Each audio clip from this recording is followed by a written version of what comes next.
तो last episode के and पे हमने देखा था कि हमारे डार्क सेज जो होते हैं वो हालिन से कहता है कि तुम्हारे पास जो पावर्स हैं वो मेरी पावर्स है, क्योंकि तुम अभी तक सर्वाइव कर पाए हो सिर्फ और सिर्फ मेरी वजह से। जबकि हमारा हालिन कहता है कि जो वक्त ही बताएगा कि मैं यहाँ पर किसकी वजह से सर्वाइव कर पाया हूँ। तो डार्क सेज उसे कहता है कि अपनी बकवास बंद करो, क्या तुम यहाँ पर देख नहीं पा रहे कि तुम्हारे पास जो कुछ भी हो सब कुछ मेरी वजह से। अब चुपचाप यहाँ पर अपनी बॉडी मुझे सरेंडर कर दो, क्योंकि तुम्हारा पे बैक करने का वक्त आ चुका है, क्योंकि तुम तो उसी दिन मर चुके थे। तुम सिर्फ और सिर्फ एक मर्चेंट हो, तुम कोई वॉरियर नहीं हो। तुम्हारा हालिन उसे कहता है तुमने बिल्कुल ठीक कहा कि मैं सिर्फ एक मर्चेंट हूँ जैसा तुमने कहा है, लेकिन एक मर्चेंट होने का मतलब ये नहीं है कि मैं यहाँ पर एक मार्शल आर्टिस्ट नहीं बन सकता। एक मर्चेंट होने के नाते मुझे यहाँ पर अच्छी तरह से पता है कि मोल भाव कैसे किया जाता है, और इस वक्त मैं यहाँ पर मोल भाव करने वाला हूँ। और मुझे अच्छी तरह से पता है कि इस वक्त तुम्हारे पास वो नहीं है जिसकी वजह से तुम यहाँ पर मेरी बॉडी के ऊपर कब्जा कर सको, इसलिए मैं यहाँ पर तुमसे फाइट करूंगा। और इसी के साथ हालिन जो होता है अपनी तलवार निकालता है और उसे कहता है एक मर्चेंट लॉर्ड बनने से पहले मैं चोंजंग सेक्टर का डिप्टी वाइस लीडर था, ताकि मैं यहाँ पर चोंजंग सेक्टर का लीडर बन सकूं। और मैं यहाँ पर वाइस लीडर हूँ, तो इसका मतलब यह है कि मैं मार्शल आर्ट्स फैमिली से हूँ। मैं हालिन जोंग एक वॉरियर तुम्हें यहाँ पर चैलेंज करता हूँ, जो यहाँ पर जीतेगा वही इस बॉडी को रख पाएगा।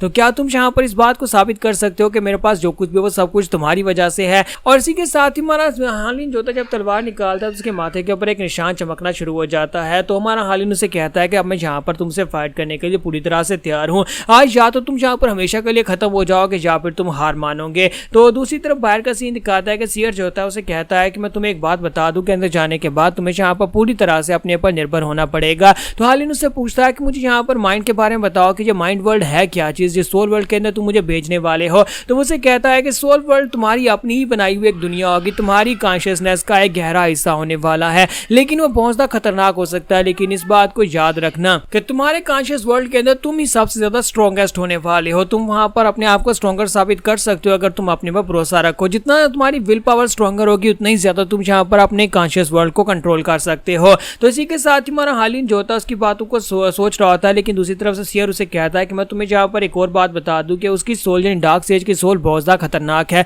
मैं भी यहाँ पर बात तुमसे क्लियरली वादा नहीं कर सकता कि तुम उसे हरा भी पाओगे या नहीं। तुम्हारा हालिन उसे कहता है लेकिन कम से कम तुम यहाँ पर मेरी मदद तो कर रहे हो। तो उसे कहता है कि जहां तक हो सके मैं तुम्हारी मदद जरूर करूंगा, बस इस बात को याद रखना कि तुम्हारे कॉन्शियस वर्ल्ड के अंदर तुम इनविंसिबल हो और तुम ही वहां पर उसको हरा सकते हो। और खास तौर पर मैंने तुम्हें यहाँ पर प्याले में जो लिक्विड पिलाया है उसकी वजह से वो तुम्हें कुछ भी नहीं कर पाएगा, तुम्हारा कुछ नहीं बिगाड़ पाएगा। तुम्हारा हालिन जो होता है जब फाइट के लिए तैयार होता है तो प्रेजेंट सीन में उसके माथे के ऊपर निशान चमकता है। डार्क सेज कहता है कमीना कहीं का, इसे यहाँ पर कल्ट ऑफ वर्शिप की स्पेशल टेक्निक के बारे में कैसे पता, और इसने यहाँ पर अपने माथे के ऊपर जो निशान बनाया इसका मतलब यह है कि इसने किसी से मदद ली है, और जिससे मदद ली है वो इस बारे में जानता है। तो इसी के साथ ही डार्क सेज अपनी तलवार निकालते अपने प्रेशर को रिलीज करते और कहता है कि अब तुम बिल्कुल भी नहीं बचोगे, अब मैं जबरदस्ती तुम्हें सरेंडर करवाने वाला हूँ। और वह सामने की तरफ एक पावरफुल स्ट्राइक लगाता है, जबकि हमारा हालिन जो होता है स्ट्राइक के बिल्कुल सामने खड़ा होता है और कहता है कि मुझे बिल्कुल भी डर महसूस नहीं हो रहा, इसका मतलब यह है कि मैं इसको हरा सकता हूँ। तुम्हारा हालिन वहीं पर से अपनी तलवार को सामने करते हुए उसके अटैक को ब्लॉक करता है।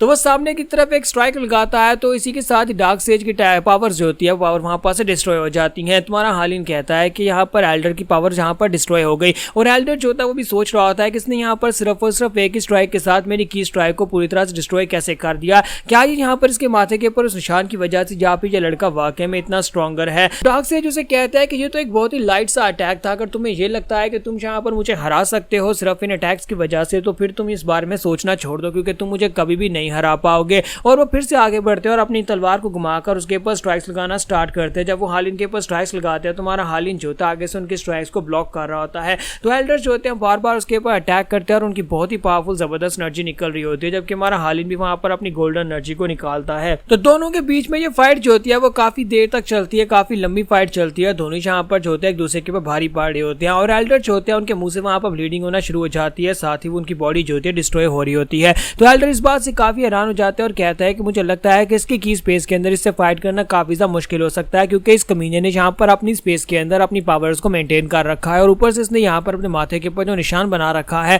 वो उसी स्पेशल टेक्निक की वजह से है। लेकिन मैं द डार्क से जितनी आसानी से हार कैसे मान सकता हूँ? पूरे 180 साल तक मैं जिंदा रहा और मैंने इतनी कल्टीवेशन को हासिल किया, मैं इस लड़के से के हवाले यहाँ पर वो कैसे करके जा सकता हूँ? एक चूजा जो अभी भी यहाँ पर पैदा हुआ है, मैं अपनी कल्टीवेशन उसे नहीं दे सकता, मैं इस लड़के को बिल्कुल भी ये टेक्निक नहीं दूंगा। तो इसी के साथ ही डार्क से जो होता है अपने पास के दिनों को याद करता है कि कैसे वो यहाँ पर डार्क सेज बना था। उसने बहुत सारे लोगों की हत्या की थी, तब जाकर वो डार्क सेज बन पाया था, क्योंकि बहुत सारे लोग उसके रास्ते में आए थे। तो वो वहां पर चलाकर उसे कहता है कि तुम्हारी हिम्मत कैसी भी यहाँ पर मेरे सामने आने की, तुम्हें क्या लगता है कि तुम बच्चे कहीं कि मुझे हरा सकते हो और मेरी पावर को अपना बना सकते हो? ऐसा मैं बिल्कुल भी नहीं होने दूंगा। तुम मेरे सामने कुछ भी नहीं हो, तुम्हें अंदाजा भी नहीं है कि मैं इस लेवल तक कैसे पहुंचा हूं। मैंने अपनी जिंदगी में कितने लोगों की जान ली है, तब जाकर मैं इस लेवल तक पहुंच पाया हूं। मैंने बहुत सारे लोगों की जान ली और लोगों की जान ली और भी ज्यादा लोगों की जान ली। इतने लोगों को मारा है कि इसी वजह से मुझे यहाँ पर तुम्हारी म्यूरम के लोगों ने ये टाइटल दे दिया, मुझे डार्क सेज का टाइटल दे दिया। क्या तुम्हें वाकई में लगता है कि मैं यहाँ पर तुम्हारे जैसे एक मर्चेंट के हाथ से मर जाऊंगा? नहीं, मैं तुम्हारे जैसे एक मर्चेंट के हाथ से नहीं मरने वाला।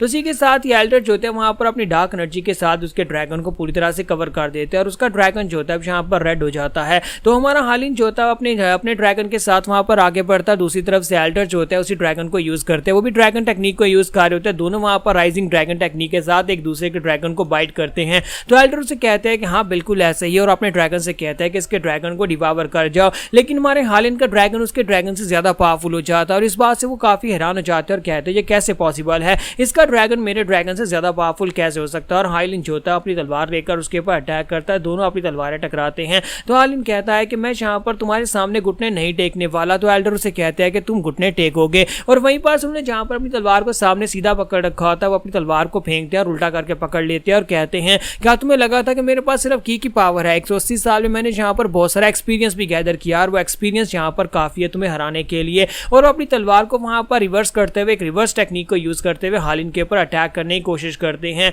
तो अपनी तलवार जैसी वहां पर हालिन की बॉडी के अंदर दर्शाने लगते हैं, इसी के साथ हमारा हालिन जो होता है वहां पर वुडेंग सेक्टर की टेक्निक को यूज करता है और डार्क सेज के हाथ से उसकी तलवार छूट जाती है और उसकी तलवार के टूटने के बाद वो कहता है ये कैसे पॉसिबल है? तो supreme scripture of the heavenly poles है। इसका मतलब यह है कि इस लड़के के पास यहाँ पर सुप्रीम मास्टर वुडेंग की भी टेक्निक है। इस लड़के ने यहाँ पर इस टेक्निक को भी अपनी टेक्निक का हिस्सा बना रखा है। आज ये कैसे हो सकता है? और मुझे लगा था कि ये मेरी टेक्निक्स की वजह से और मेरी की पावर की वजह से स्ट्रॉन्गर बनना है, लेकिन असल में तो इसने यहाँ पर अपनी बॉडी के अंदर डार्क पोल की स्पेशल टेक्निक वुडेंग सेक्टर की टेक्निक को मास्टर कर रखा है। तो जैसे वहां पर खड़ा खड़ा वो सोच रहा था, इसी के साथ हमारा हालिन उसके करीब पहुंचता और उसे कहता है कि अगर मैं तुम्हारी जगह के ऊपर होता तो मैं अपने दांत बंद कर लेता ताकि दांत टूटते नहीं, क्योंकि हालिन उसे पंच मारने के लिए उसके करीब पहुंचता और वहीं पर आकर उसके मुंह पर जबरदस्त पंच दे मारता है, जिसकी वजह से एल्डर जो होता है उड़ता हुआ काफी दूर गिरता है। लेकिन फिर साथ ही एल्डर फिर से उठकर उसे पंच मारता है। हालिन उसे पंच मारता है, एल्डर उसे पंच मारता है। अब जहां पर वो दोनों की पावर को छोड़कर एक दूसरे को पंचेस मारे होते हैं। हालिन के मुंह से ब्लीडिंग हो रही होती है और एल्डर के मुंह से ब्लीडिंग हो रही होती है।